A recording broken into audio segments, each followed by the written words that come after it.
It's 107.7 The Bone. Baby Huey and Chastity here. Chastity, we're out here backstage at the 2017 Aftershock Festival here in Sacramento. And we're here with someone I'm super excited to be talking to. I was going to ask, are you okay right now? Are you having a moment? I think I need to breathe a little bit. This is the interview you've been waiting for. Absolutely. This is the reason we're here. We've got Pat from Anti-Flag. How's it going? He is such a massive fan. Oh, I mean, I'm a fan, awesome. but this guy's like... That's awesome. I was listening to you guys all the way up here this morning on the drive up. Brilliant. I was just going through all the albums I have. Yeah. Wow, thank you very much. You're welcome. Well, it's just awesome because, God, I'm thinking a few years ago, I went to both nights at the Oakland Metro when you guys were doing the, was it the 20th anniversary tour? I went both nights. Your boots are on the street surfing at the Oakland Metro. Absolutely. I'm in Alameda, so it's like right next door.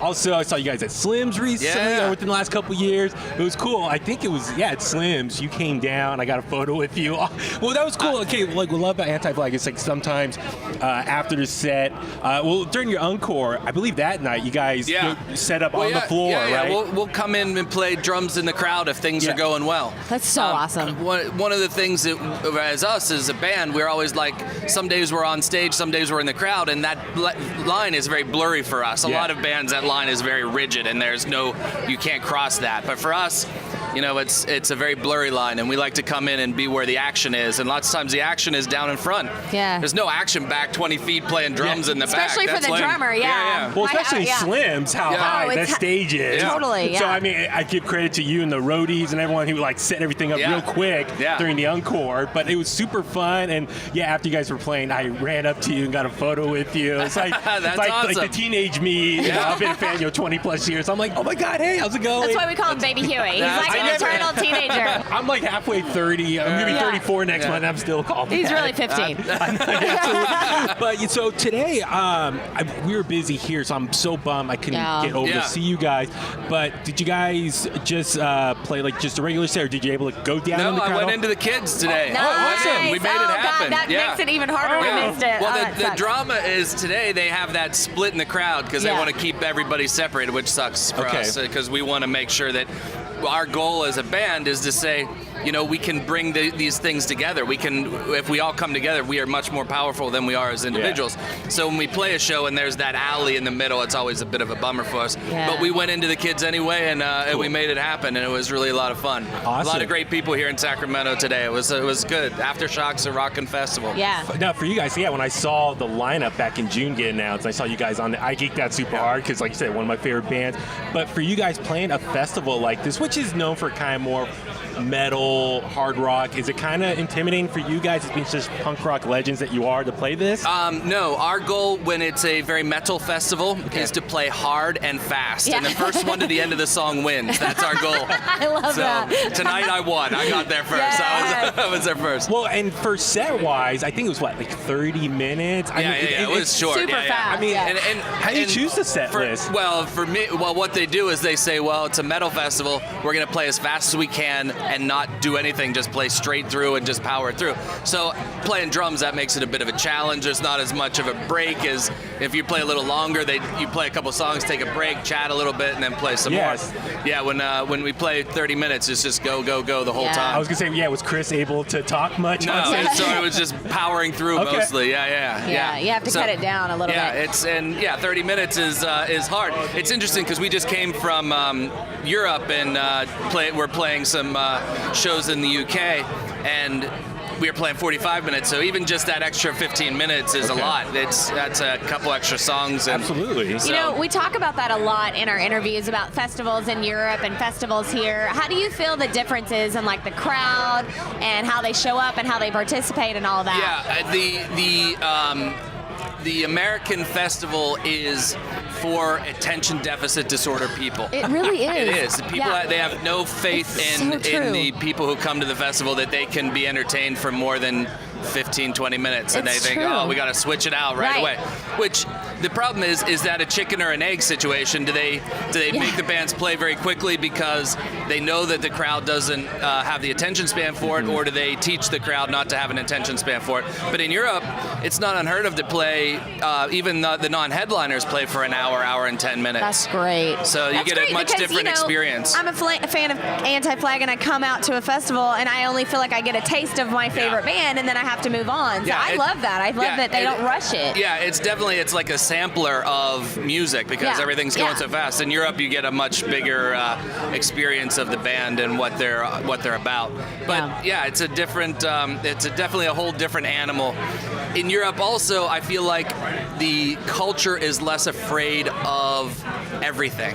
So the kids' parents let them stay overnight, and everybody's there camping. In the States, if a kid's away from home for more than 20 minutes, the parents are calling and afraid that they've been abducted. And they, check their Snapchat. You know what they're doing. Yeah, exactly. They're probably doing something you don't want to know about, but you know they're safe while they're doing it. They're alive, right? Exactly. That's what you're going for. So, the American culture is very different, and it's just the reality of this rah, America's great, everything else sucks, is when you go to other places and you actually experience other places, you realize how screwed up that belief structure that Donald Trump specifically is trying to put through to the world right now. Sorry, I'm a little... No, absolutely. Yeah. Well, okay, so Pat, if you couldn't tell, Chas and I politically agree very much with very everything. much with you and always have. The reality is that 55% of people in the U.S. agree with us and think that Donald Trump is taking us down a road, at least at the election. And now there's about 70%, 80% who think that Donald Trump is taking the country in the wrong direction. Yeah.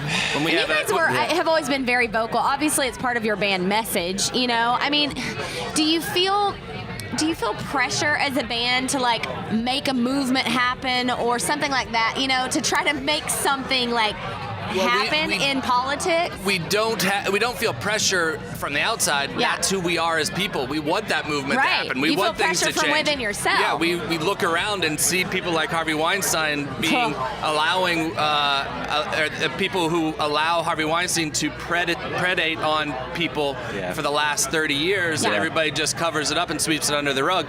We want to talk about those things and make sure that those things are out in the open and being stopped, because that's ridiculous. Yeah. Now, okay, so unfortunately with Trump as president now, for you guys though, as a band, does that kind of like give you like, man, this is gonna be some great lyrical content, we can like just read the headlines, read his tweets, and like there's so much material there, so is that kind of like a little bit of a blessing in disguise for you? No, it's not a blessing at all, because the reality is there's nothing interesting to say, because your grandmother knows that Trump is a putz, just like everybody else does, so there's no nuance there to be interesting and to comment on.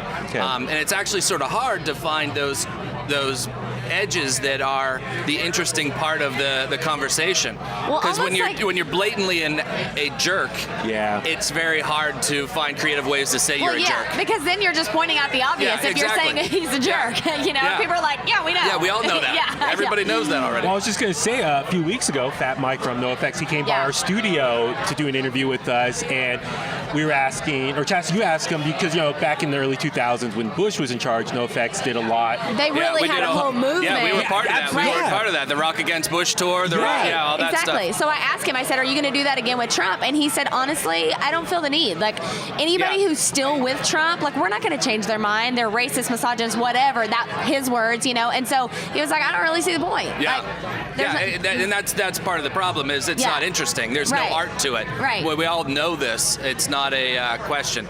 But within that, there is a element of not feeling alone in that belief. Everybody may know that out in the world, but when you're sitting at home and you watch the news and you're like, why is this happening?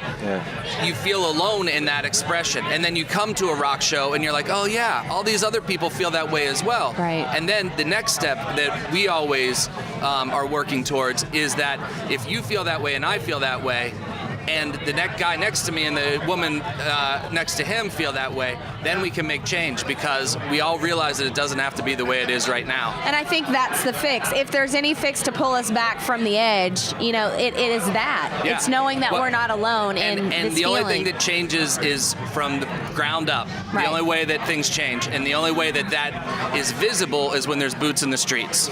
And sorry to interrupt, but on that notion, I think that if I were to give Trump any bit of credit, it would be that he tore us down enough in order for us to have a fire lit under our ass, right? To make things different. So then here's the next question we'll go to, is what world do you want when it's all burned away? What world are we building after Trump goes away? And are you prepared for that? Are you prepared? That's the next question. Because we may be in the place that... We may flatline ourselves. We may be in a place that constitutionally they get rid of him.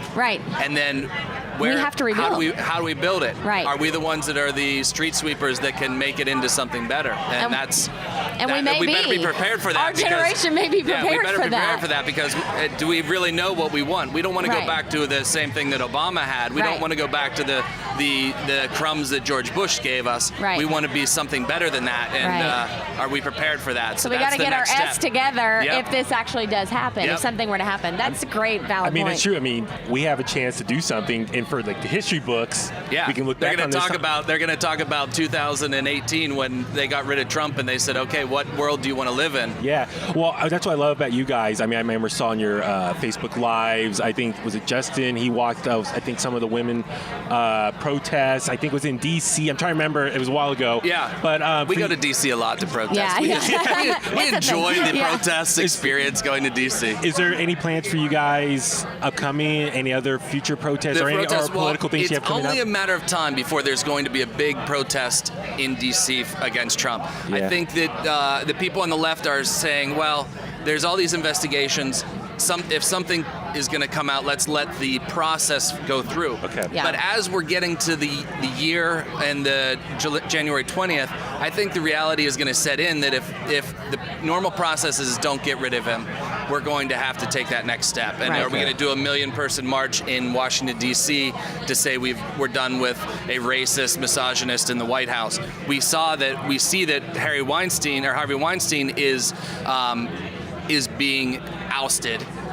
But Trump did the same thing on video, and he's been tolerated, and we've accepted that. So he was elected after that. He was elected after that, exactly. Right. So we realized that people hate women more than they hate, I guess, taxes. I guess. That's the reality. That's where the priority list is. That's what we voted for. We realized that Trump hated in being a predator against women. Wasn't as bad as maybe he might lower our taxes. So maybe that we're going to still vote for. Isn't that amazing? Priorities. Yeah. As far as a political question, not really related to Trump, but just on like a human level, how do we agree again? How do we sit down at a dinner table and we have a conversation with our friends on the other side of the aisle, quote unquote, and we just talk normally? Because that's what I feel is lost, you know? Communication. Well, I think this is where I keep coming back to is our end goal to have most people have a good life?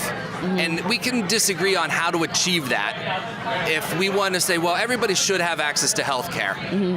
How we get to that, we can disagree and we can figure that out. But we all agree that your grandmother should have access to health care, even if she doesn't have the money today, because we don't want to have grandma on the streets. Right. Mm-hmm. So if we all agree to that, then we can have a real conversation and figure out those details. Right. When the problem is when we think grandma doesn't deserve health care because she doesn't look like me or isn't exactly like me, then that becomes a problem, and I don't know how to get past that. Yeah. But I think that's a very small minority of people who believe that. I think most people just feel as though there's different ways to get to that end goal, and hopefully we can find a way to bring all those people under 110. Yeah, that's going to be a tricky one. Wow. I can talk politics with you all day long. So what's next for you guys? I know the new album, American Fall. So we have a new album. Yeah, when's that coming out? It comes out November 3rd. Awesome. So and we're really excited about that, and it's going to be fun to be playing those songs in front of people and get people's feedback on those songs, because really it's a conversation. We want to put these ideas out there, and then people say, oh, I like that idea, or that idea is shit. And then you're like, all right, give me a better idea. Right. And then we can talk about a better idea. So that discussion is very important to us, and you can't have that without that new record coming out. Well, and we always like to end our interviews with an important question, and I think that yours might involve like a bigger meaning, because we always ask, the movie Almost Famous, I don't know if you're familiar with that, but the last question, the last frame of the film, the question is asked, what do you love about music? And since you marry the two of like human worth and music, what does that mean to you? The thing I love about music is the fact that it brings people together and opens them up emotionally to new ideas, and that is awesome. Yeah. And you don't get that through other other forms of art or whatever. I don't know. Music is loosely art in my mind, but it is a way of bringing people together, energizing them. It doesn't necessarily give you the in a 3.5-minute rock tune, you can't solve Middle East peace process. Right. But you can inspire people to be passionate about finding the solution and the answers, and that's what I love about music. Wow. That's a great answer. That's awesome. I love that. That's one of my favorites. I know. Well, honestly, Pat, thank you so much for making the time today. Seriously, been a big fan for, like I said, years. I love about Anti-Flag is you guys call it the BS, but you also have an important message, and you get people to think. Yeah. And that's the thing. You question what's going on out in the world, and you get people to think, have a discussion. Well, and you use your platform for a purpose. Exactly. To me, that's where it's all at. I mean, in many ways, I feel like you guys are like the Clash of my generation. Right. I mean, just getting people to think and, hopefully get some change out there, get things going. We all have to realize that it doesn't have to be the way it is today, and it can be different. So once you make that step and you realize that, then the sky's the limit. Everything can change. Can I go to D.C. and protest with you guys? Absolutely, we'd love it. I would love to the do more that. boots on the streets, it's just a matter of being counted. That would be a bucket list item. Yeah. Go protest with Anti-Flag. We're going to make that happen. I would love to Make do it that. happen. So, but like I said, Pat, looking forward to the new album, American Fall, November 3rd. And looking forward next time you come through the Bay Area at either Slim's, Oakland Metro, wherever you guys decide to go. We'll be there. And looking forward to talking to you next time. All right, Thank you. brilliant. Thanks so much. Thank you. Thank you.